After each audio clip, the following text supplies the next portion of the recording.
예, 안녕하세요. 자, 오늘은요, 8번 문제를 풀어볼 건데, 자, 괄호 안에 들어갈 말 순서대로 나열한 거 뭐냐, 이렇게 물어봤는데, 이 문제는 결과적 가중범에 대한 거거든요. 그래서 하나하나 짚어보겠습니다. 자, 먼저 보면요, 가번에 교통방해치상죄는, 자, 뭐 결과적 가중범이다, 이렇게 나왔는데, 이거 뭐죠, 답이?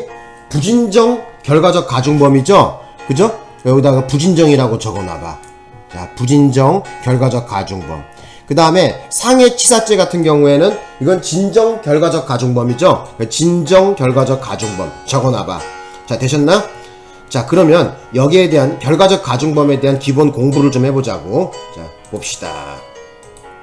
자, 깨끗하게 하고. 자, 일단 오늘 공부할 내용은 결과적 가중범이거든요. 자, 왜 이러냐 이거? 결과적 가중범. 이 색깔이 이거 왜 파란색으로 나오지? 검정색으로 바꿔야 되겠다. 자, 봅시다. 결과적 가중범이라는 건 뭐냐면 우리 형법에서 어디서 규정하고 있냐면 형법 제15조 사실의 착오에서 규정하고 있거든요. 1항과 2항으로 있다면은 1항은 아니고 2항에서 규정하고 있어요. 그래서 2항에서 어떻게 규정하고 있냐면은 결과 때문에 형이 무거워지는 죄의 경우에 그 결과 발생을 예견할 수 없을 때에는 무거운 죄로 벌하지 아니한다 해서 자 15조 제2항에서 규정하고 있습니다. 그래서 여기다 적어볼게요. 형법 제15조 몇 항? 제2항에서 규정하고 있어요. 2항에서. 그것도 좀 알아두셨으면 하고, 그래서 사실의 착오의 조항에서, 그죠? 타이틀에서 규정하고 있다는 걸 알아두셨으면 하고요. 그리고 아까 전에 보셨겠지만은 뭐 교통방해치상죄, 그 다음에 상해치상죄, 자 여기 그죠? 요 범죄들이 뭐 결과적 가중범에 있어서 부진정 결과적 가중범이냐, 진정 결과적 가중범이냐, 자 거기에 대한 얘기를 설명을 좀 해보려고 그래요. 일단 부진정, 진정 어렵게 생각하지 마시고요. 한번 설명을 드려볼게요. 자, 먼저 결과적 가중범은 크게 두 개로 나눌 수가 있습니다. 우리 형법에서 규정하고 있는 거. 하나는 뭐냐면은 진정 결과적 가중범이야. 진정 결과적 가중범이고 또 하나는 뭐냐면 부진정 결과적 가중범이에요. 자, 요렇게 나눌 수가 있어요. 그래서 진정 결과적 가중범, 부진정 결과적 가중범 이렇게 두 개로 크게 쪼개볼 수가 있는데 여기에 대한 얘기를 좀 해볼게요. 자, 봅시다. 자, 그러면 이 진정 결과적 가중범이라는 거는 뭐냐면은 쉽게 설명을 좀 드리자면은 기본 범죄에 의해서 과실로 중한 결과를 발생한 건데 일단 제1범죄 있죠. 제1범죄는 고의로 출발을 해요. 고의로 출발을 했는데 예견치 못하게 과실의 결과가 크게 나온 경우거든요. 그래서 고의와 과실의 결합범의 형태가 바로 결과적 가중범인데 여기서는 고의와 과실로 되어 있는 것을 진정 결과적 가중범이라고 그러고, 자 그리고 또 하나는 뭐냐면 부진정 결과적 가중범은 기본범죄 고의는 맞아 똑같이 고의로 출발을 해요. 1범죄가. 하지만 과실인 경우하고 고의가 있는 경우하고 두 개를 다 포함하고 있는 것이 바로 부진정 결과적 가중범이야. 그러니까 쉽게 얘기하자면은 부진정 결과적 가중범은 고의 플러스 고의의 형태지만은 뭐야? 이것도 역시 뭐다? 결과적 가중범의 형태의 하나로서 부진정 결과적 가중범이라 그럽니다. 그죠? 그래서 어쨌든 요거를 이해를 하셔야 돼. 다시 한번 설명드릴게요. 진정 결과적 가중범은 고의 플러스 과실, 그죠? 제1범죄 고의로 출발했는데 예견치 못하게 중한 과실의 결과를 내는 경우, 그 다음에 부진정 결과적 가중범은 기본범죄 제1범죄는 고의로 출발을 했는데 제2범죄 역시 뭐예요? 고의 또는 과실이 인정돼야 된다는 거예요. 그죠? 그래서 고의 플러스 고의도 뭐다? 결과적 가중범의 형태 중에 하나다. 요렇게 이해하시면 되겠습니다. 자, 그래서 지난 시험에서는 어떻게 나왔냐면은 진정 결과적 가중범의 형태를 갖다가 설명을 좀 드려보는데 대표적인 범죄가 뭐냐면은 상해치사야. 상해치사. 그 다음에 상해치사. 그 다음에 또 뭐냐면 폭행치사. 그죠? 뭐 치사상이라고 해야 되나? 폭행치사상. 사상 이렇게 좀 정리할 수 있고, 또 뭐 예를 들면 뭐가 있을까? 강도치상도 있죠. 그 다음에 강간치상. 자, 어쨌든 이러한 걸 갖다가 진정결과적 가중범위라 그럽니다. 그래서 우리 시험에서 나왔던 게 뭐냐면은, 자, 한번 보자. 시험에서 나온 걸 한번 보자고. 시험에서 여기 보시면은, 상해치사죄는 뭐다? 그래서 진정결과적 가중범위인 거예요. 되셨죠? 예. 자, 그리고, 이제, 가번에 대한 설명을 좀 드려볼게요, 또. 부진정결과적 가중범위인데, 자, 이 경우에는 제1범죄 고의로 출발을 했는데, 그죠? 제2범죄 역시 뭐다? 과실 또는 고의가 있다는 거야. 이 경우도 역시 결과적 가중범위라고 하는데, 대표적인 범죄로서는 어떤 것이 있냐면은, 현주건조물 방화치사상죄가 있습니다. 자, 여기 적어볼게요. 현주건조물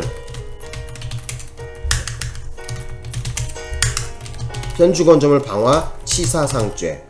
그 다음에 또 뭐가 있냐면 현주건조물 일수치사상죄가 있어요.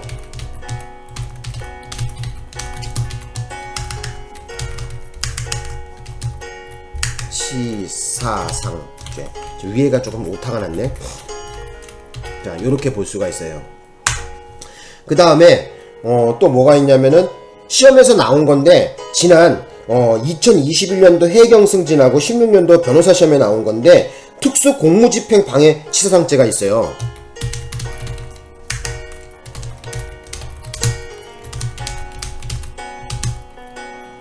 자, 요거 좀 알아두셔야 됩니다. 특수 공무집행 방해 치사상죄. 이것은 부진정 결과적 가중범위라는 걸 여러분이 아셔야 됩니다. 그리고 또 시험에 나온 것 중에 또 유명한 게 뭐냐면 중상해죄가 있어요. 중상해죄도 역시 뭐다? 부진정 결과적 가중범위다. 예. 그리고 또 뭐 하나 뭐 추가해서 설명드리자면은 중손괴도 그래요. 중손괴. 또 뭐 중권리행사방해죄. 그 다음에 또 하나 뭐 중유기. 그래서 제가 좀 색깔을 좀 넣어볼게요. 그래서 진정결과적 가중범은 좀 빨간색으로 좀 색깔을 넣어볼까? 빨간색으로 넣어보고, 자, 부진정결과적 가중범 같은 경우에는 파란색으로 좀 넣어볼게요. 그래서 여러분들은 시험에서 다음 범죄가 진정결과적 가중범이냐 부진정결과적 가중범이냐 물어본 바가 있는데, 꼭 좀 기억해야 되는 것은 여기서 대표적인 게 뭐다? 특수공무집행 방해치사상죄. 그죠? 그리고 또 뭐다? 중상해죄가 바로 부진정 결과적 가중범위라는 것을 아셔야 됩니다. 되셨나요? 시험에 나왔습니다. 요거 직접적으로 해당 범죄를 물어봤어요. 되셨죠? 예. 자, 그 다음에 또 뭘 설명해 볼까? 자, 또 뭘 설명해 볼까? 뭐 정도 하고 다시 문제로 한번 가볼까요? 그러면 자, 문제로 한번 가봅시다. 자, 그래서 가번에 보시면은 교통방해치상죄는 뭐다? 부진정 결과적 가중범위죠. 그래서 고의 플러스 고의 과실의 형태. 그 다음에 상해치상죄는 고의 플러스 과실의 형태로서 진정 결과적 가중범위입니다. 되셨죠?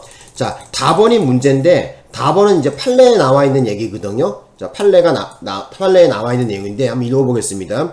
기본 범죄를 통하여 고의로 중환경과를 발생하게 한 경우에 가중처벌하는, 자, 무슨 결과적 가중범에 있어서 이렇게 나왔어요. 지금 여기 보시면 가중처벌한다 그랬었죠. 자, 이건 뭐다 그러면은 부진정 결과적 가중범이죠. 여기다 부진정이라고 적어놔. 디귿번 적어놨어요. 자, 그 경우에 자, 고의로 중한 결과를 발생하게 한 행위가 별도의 구속요건에 해당하고 그 고의범에 대하여 결과적 가중범이 정한 형보다 더 무겁게 처벌하는 규정이 있는 경우에는 그 고의범과 결과적 가중범의 관계, 무슨 관계에 있다고 보아야 한다 했는데, 이 경우에는 상상적 경합관계죠. 그죠? 자, 대표적인 사례 샘플 케이스가 뭐가 있는지 제가 보여드릴게요. 자, 어떤 경우가 있냐면은 우리 지난 판례에서 보면은 불을 질러 갖고 아버지와 형이 사는 집에다가 불을 질러 갖고 사람이 죽은 경우거든요. 자, 그런 경우에 자, 여기다가 다시 한번 제가 적어 볼게요. 자, 사람이, 자, 요거는 검정색으로 해야 되겠죠? 자, 그래서 사람이 사는 집에, 사람이 사는 집이야. 집인데 그 아버지하고 저희 형이 살고 있어요. 근데 여기에다가 뭐를 해요? 불을 질러갖고, 불을 질러서 타 죽게 했어요. 자, 이 경우에 보면은 지금 이 아버지는 존속이죠? 그죠? 그 존속살해죄 같은 경우에는 7년 이상이란 말이에요. 그죠? 7년 이상의 징역이 나온단 말이에요. 근데 현주건조물, 사람이 사는 집에다가 지금 불 질렀으니까 또 뭐가 되는 거야? 현주건조물 방화치사상죄가 또 되는 거죠. 치사죄가 되는 거죠. 그래서 자, 요 죄명을 갖다가 뽑아 보면은 어떻게 나오냐면, 자, 적어 볼게요. 자, 그래서 죄명이 어떻게 나오냐면은 현주건조물, 먼저 저거부터 적었자. 아버지 거 있잖아요. 그래서 존속살해죄가 됐죠. 존속살해죄가 되고, 그리고 또 뭐가 되는 거야? 지금 사람 타서 불에 타 죽였으니까 현주건조물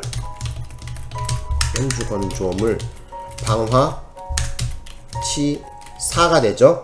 자, 그래서 이 경우에 봤을 때 지금 여기 해당되는 죄명을 뽑은 거거든요. 지금 뭐 형 죽은 건 좀 변론으로 하고, 일단 여러분 보시면 어떻게 돼요? 존속살해죄 같은 경우에 요것도 7년 이상이고, 현주건조물 방화치사도 7년짜리거든요. 7년 이상이 되는 거거든요. 이 경우에 같거나 형량이 더 높은 경우 있죠. 이 경우에는 뭐로 빼야 되냐면은 판례는 상상적 경합으로 빼라 그랬어요. 이 경우에. 그래서 여러분들은 시험장에서 어쨌든 요 경우에 뭐로 알고 있어야 되냐면 상상적 경합이라는 거야. 요거를 좀 머릿속에 넣어 주셔야 돼. 그래서 우리 여기 시험에 나왔지만은, 자, 여기 뭐라고 적어야 돼요? 그래서 고의범과 결과적 가중범의 무슨 관계다? 상상적 경합 관계에 있다고 봐야 된다. 그래서 머릿속에 담아두실 것은 뭐냐면은, 그 고의범에 대해서 결과적 가중범의 정한형보다 더 무겁게 처벌하는 규정. 아까 둘 다 7년이라고 그랬었잖아. 더 무겁게 처벌하는 거나 같거나 더 높은 경우에는 상상적 경합으로 가셔야 됩니다. 되셨나요? 자, 그 다음에 이제 여기 라본에 대해서 한번 봅시다. 라본에 보면은 위험한 물건인 전자충격기를 피해자의 허리에 대고 피해자를 폭행하여 강간하려다가 미수에 그쳤대요. 그죠? 자, 이 경우에 뭐야? 성폭력범죄 처벌 피해자 보호 등에 관한 법률이 엄청나게 기네요. 그래서 그냥 대충 줄여서 성폭법이라고 합시다. 그래서 성폭법에 나와 있는 특수강간치상죄, 자, 이거와 관련돼 갖고, 자, 미수냐 기수냐 따져보는데, 자, 이 경우에는 지금 뭐야? 강간을 하려고 해서 강간은 미수에 그쳤지만은 지금 얘 다쳤어. 어떻게 됐어? 안 다쳤어. 다쳤죠? 상해 입었죠? 그래서 뒤에 범죄를 가지고 미수냐 기수냐 논하게 되는데, 지금 다쳤다며. 다치니까 뭐야 이거는? 상처 입었으니까 기수가 되겠죠? 그래서 정답 뭐다? 보면 4번을 고르셔야 되겠죠. 되셨나요? 네, 그렇게 해결하시면 될 것 같아요.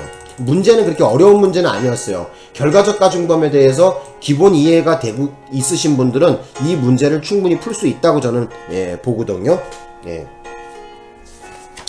어쨌든 뭐 이렇게 문제를 해결한 거를 좀 보여드리고 싶었습니다. 자, 마지막으로 오늘 수업한 거를 간단하게 중요한 것만 좀 정리 좀 해드리자면은, 자, 다시 한번 정리해 보겠습니다. 자, 결과적 가중범이라는 것은 기본 형태가 어떻게 되어 있다고요? 자, 고의 플러스 과실이라는 거야. 그죠? 고의와 과실이 혼합되어 있는 이 범죄를 결과적 가중범이라 그래요. 형법 조항에서는 바로 형법 제15조 제2항에서 규정하고 있답니다. 자, 그 다음에 또 아셔야 되는 건 뭐냐? 자, 결과적 가중범은 크게 두 가지로 나눌 수가 있는데, 하나는 진정 결과적 가중범이고 또 하나는 부진정 결과적 가중범입니다. 근데 진정 결과적 가중범이라는 것은 기본 범죄 제1범죄는 고의고 제2범죄는 과실의 형태가 바로 진정 결과적 가중범인데, 대표적인 것으로는 상해치사죄, 그 다음에 폭행치사상죄, 강도치상, 강간치상이라는 것, 이런 범죄가 있고요.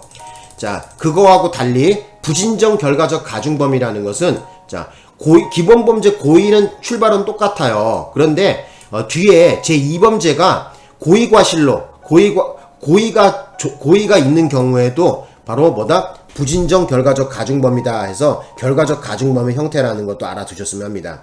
대표적인 샘플은 뭐냐면은 현주건조물 방화치사상죄, 그죠? 그리고 우리 시험에서 물어봤는데 특수공무집행 방해치사상죄가 부진정 결과적 가중범이라는 것을 머릿속에 알아두셔야 되고, 또 하나 시험에 나왔던 건 뭐냐면 중상해죄가 부진정 결과적 가중범이라는 것을 알아두셔야 됩니다. 뭐 부수적으로 나머지 범죄도 여러분들이 좀 알아두시면 좋겠습니다. 뭐 중손괴라든지 중권리행사 방해죄라든지 중유기죄라든지 역시 부진정 결과적 가중범이다. 이렇게 정리하시면 될 것 같습니다. 자, 오늘 수업은 여기까지 해서 마치겠습니다. 대단히 감사합니다.